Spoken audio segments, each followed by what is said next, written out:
지난 4월 5일에는 그 이승현 신학교 구입자금 140억 원 횡령에 대한 교회 현황. And this is about the church briefing regarding Philip Lee's embezzlement of 14 billion Korean won, and also the day 2 of Philip Lee's criminal trial. And this is all referring to matters related to him. And the church briefing was held on December 10th, and this was held after his indictment for embezzlement of church funds. And through that session, there was a decision to investigate the truth, and there were 7 committee members who reported on the results of their 3-month investigation at the elder session, at the last elder session. And then on April 5th, we heard that explanation. And amongst that, they're all very important. But at this time, I will briefly explain 2 core facts that you have to know, that the members need to know about. And firstly, it is the details of how Philip Lee used the 14 billion won. And last week I mentioned that some of it was returned, only a part of it.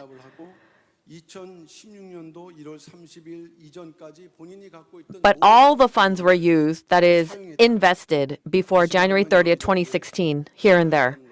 We know that he invested it in various places.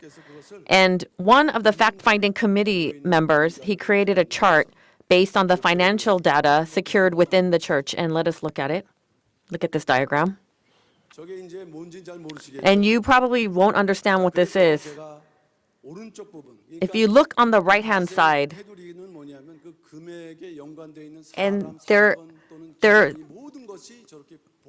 it's very complicated. People, it's various organizations, and this is a diagram that was made. But if you look on the right side, if we look on the right side of the screen, but you might not be able to see the words. If you look from the top, it's talking about his apartment and like the different payments that he made on that. And also, and we see all of these personal related things matters.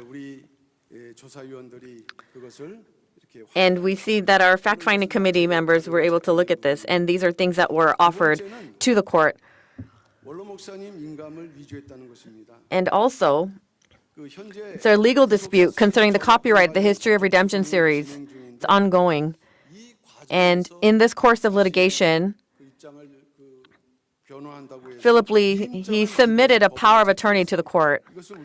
And we looked at its contents. It asserts that the founding pastor delegated all rights related to the History of Redemption series to Philip Lee himself. Let us take a look. If you look, this is something that was given to the court. It was entered in as evidence. And if you can't just look at it on its face value. So let us zoom in and take a closer look. And so it says the Huisun Publishing Company, and it says who is the head? There's an E, like meaning Lee. And if you look at the Genesis genealogies, the name is not Philip Lee, but it's actually Pastor Joseph Cho, who was the head of the publishing company at that time. And then let's look at the second picture. And I will read it out loud. And it's talking about that not just the Genesis genealogies, but all rights to the History of Redemption series, including publishing overseas, that it was given to him, to this Lee so-and-so. And when was that? Let us, if we were to look at that, when that date was. There is a Pastor Kim Mo, and who was the founding pastor secretary at that part. And so he was not in a position to receive a power of attorney at that time.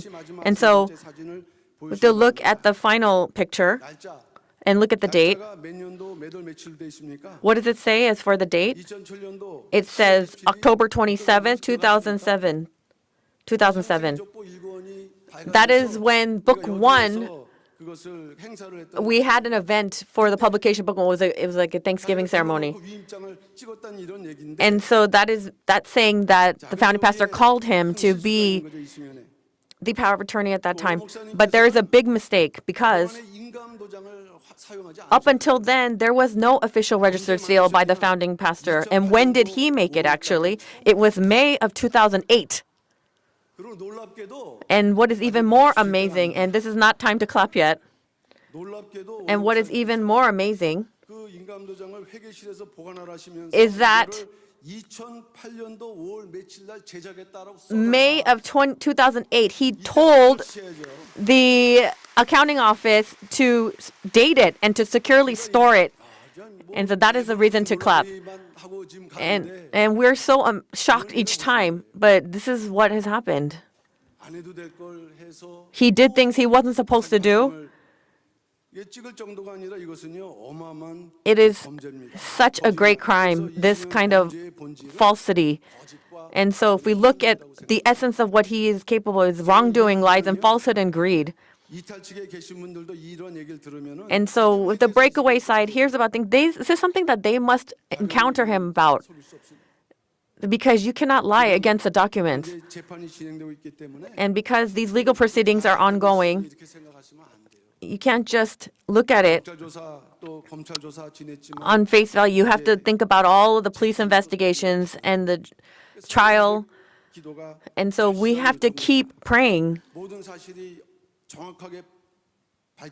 until everything, all of the truth is revealed, and so that he gets his severe judgment, and so that the honor of the church, the founding pastor, and the state of redemptive history will no longer be undermined.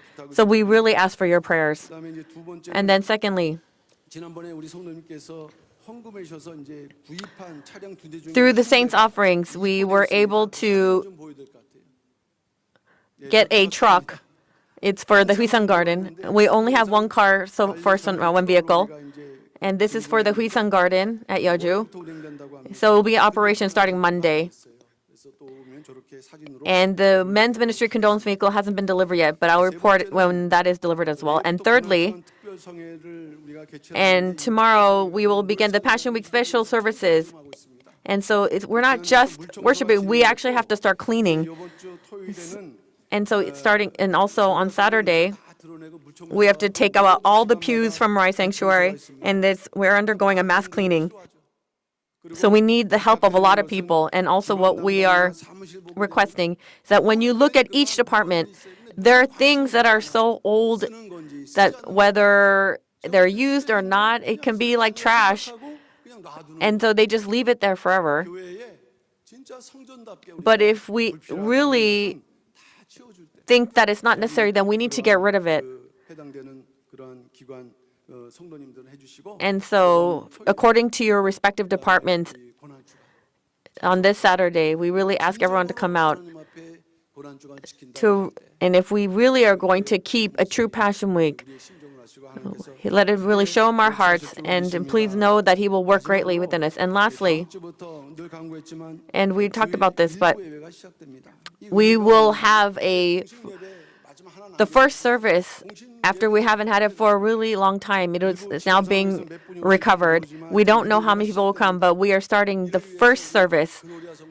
And so we are going to have the Gloria choir reinstated. And a lot of the Gloria members of the Gloria choir, they are from the breakaway side. So starting from last year, there were those few who were starting to prepare whenever this first service would take place again. And so if you can, please come out to the first service so that it could proceed in grace. And we ask for your support. And so in all of our worship services will really be those services that are recovered, and I actually request this of you. Thank you.